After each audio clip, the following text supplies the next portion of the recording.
Vivre en relation avec quelqu'un qui a vécu un ou des traumatismes émotionnels, mentaux, physiques ou des relations abusives, de manipulation, du narcissisme, etc. Évidemment, très souvent, ça laisse une forme de séquelle que même des fois, la personne qui l'a vécu, des fois, on ne sait pas jusqu'à quel point. Et quand on est en relation avec ces gens-là, je me rends compte que souvent, les gens ne comprennent pas et ne savent pas et des fois, ne connaissent pas toute l'histoire de la personne. Donc, ne comprennent pas vraiment les comportements et ont du mal à savoir quoi faire et comment agir avec la personne parce que quand on ne comprend pas, on ne sait pas finalement. Donc, je pense que c'est important de s'éduquer, de comprendre qu'est-ce qui se passe et comment mieux agir si on aime la personne avec qui on est. C'est sûr que quand on a vécu des traumatismes, souvent, ça va laisser des séquelles d'insécurité. Donc, des fois, la moindre petite chose, la personne va être portée à être vraiment insécure. Et la personne va souvent poser des questions très précises et si c'est pas la vérité qui sort, les gens vont souvent le sentir. Parce que les gens qui ont vécu des traumatismes ou les gens qui souvent vivent avec les séquelles de ça, c'est souvent des gens qui sont devenus très sensibles et qui ont développé cette sensibilité-là, soit pour survivre, soit qui étaient déjà très sensibles dans le sens de sentir les gens autour.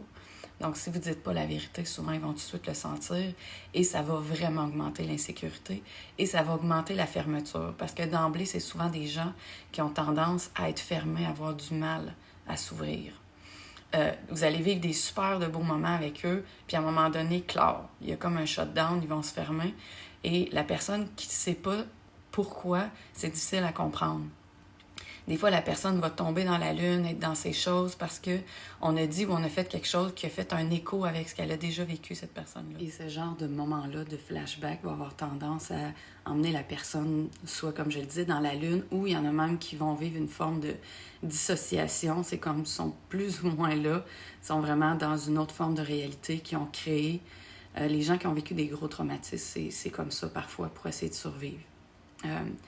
Et donc, c'est des gens qui vont souvent se replier sur eux-mêmes ou vivre dans une forme de colère et d'agressivité quand ils tombent là-dedans parce que ça devient comme invivable. Donc, souvent, c'est comme un mélange des deux, une forme de protection pour essayer de ne plus trop vivre les émotions, de se ramasser dans leur bulle, dans leur univers et de ne pas trop être dérangés par l'environnement extérieur et même leur propre environnement intérieur parce que c'est dur à vivre toutes ces mémoires-là du passé.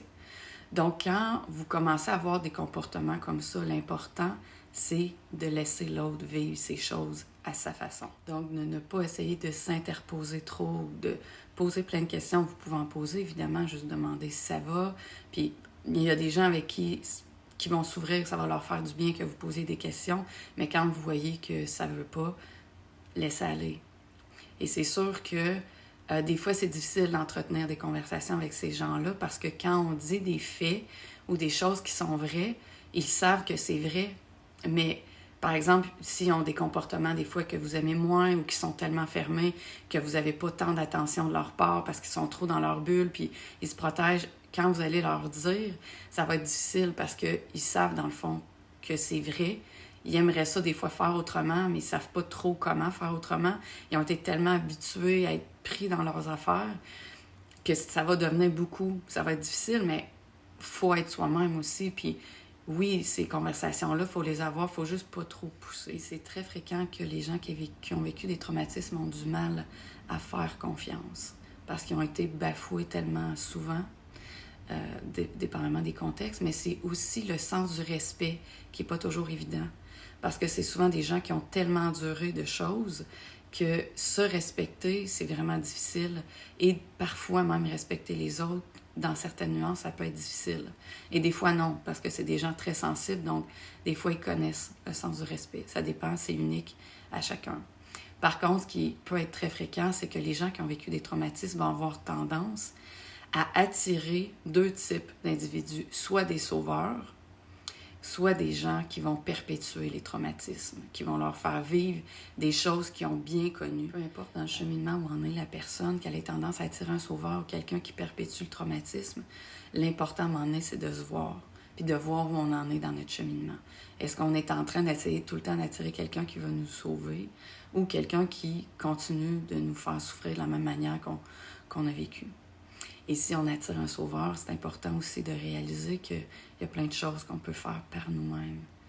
Et d'un côté ou de l'autre, il y a des choses à apprendre. Et si c'est vous qui êtes un sauveur, c'est vraiment important de comprendre pourquoi on est avec quelqu'un et pourquoi on est dans ce genre de relation-là, parce que on ne peut pas sauver les gens. Tu sais, les traumatismes ont été faits. Ce qu'on peut faire, par contre, c'est d'aimer vraiment la personne, de s'éduquer et de comprendre qu'est-ce qu'elle vit et de comprendre ce qu'on peut faire pour rendre la vie peut-être plus douce et plus agréable à la personne avec qui on est, parce qu'il y en a des choses qu'on peut faire. Et une des premières choses à faire, c'est d'aimer vraiment la personne pour qui elle est, dans tout ce qu'elle est, et de respecter les moindres petits comportements. Et là, je vous dis pas de rester avec cette personne-là, d'endurer tout, de lui sauver la vie. C'est absolument pas ce que je dis. Mais je dis, si vous êtes là et vous aimez la personne, c'est important d'ouvrir grand ses yeux et d'ouvrir grand son cœur et de comprendre les subtilités de ce qui est en train de se passer dans la relation. Parce que la moindre petite chose, ça peut déclencher ces gens-là. Donc, il faut savoir dans quoi on s'embarque. Il ne faut pas dire « non, non, je l'aime », puis c'est correct d'aimer quelqu'un, mais il faut aussi être conscient de qui est cette personne-là et de ce qui vient avec les individus aussi. Il ne faut pas se mentir non plus. Et de prendre le temps, parce que ça se fait guérir des traumatismes si la personne veut bien, mais de prendre le temps de l'accompagner délicatement là-dedans. Donc, de respecter les gens dans toutes les subtilités de ce qu'elles peuvent vivre quand elle vous dit un non, elle ou il vous dit non, un non, c'est un non. Et de comprendre et de respecter ces subtilités-là va faire que ces personnes-là vont s'ouvrir comme des fleurs, souvent comme ils n'ont jamais pu s'ouvrir dans leur vie, parce qu'ils n'ont jamais des fois été vraiment respectés, peut-être vraiment aimés comme il y aurait eu besoin. Et ça s'accumule au fil du temps et ça développe tout ce genre de comportement-là. Et comme je me répète, personne n'est là pour sauver personne et vous n'êtes pas là si vous êtes un sauveur. Je vois des fois les gens dire « Ah, je vais le sauver, je vais la sauver ».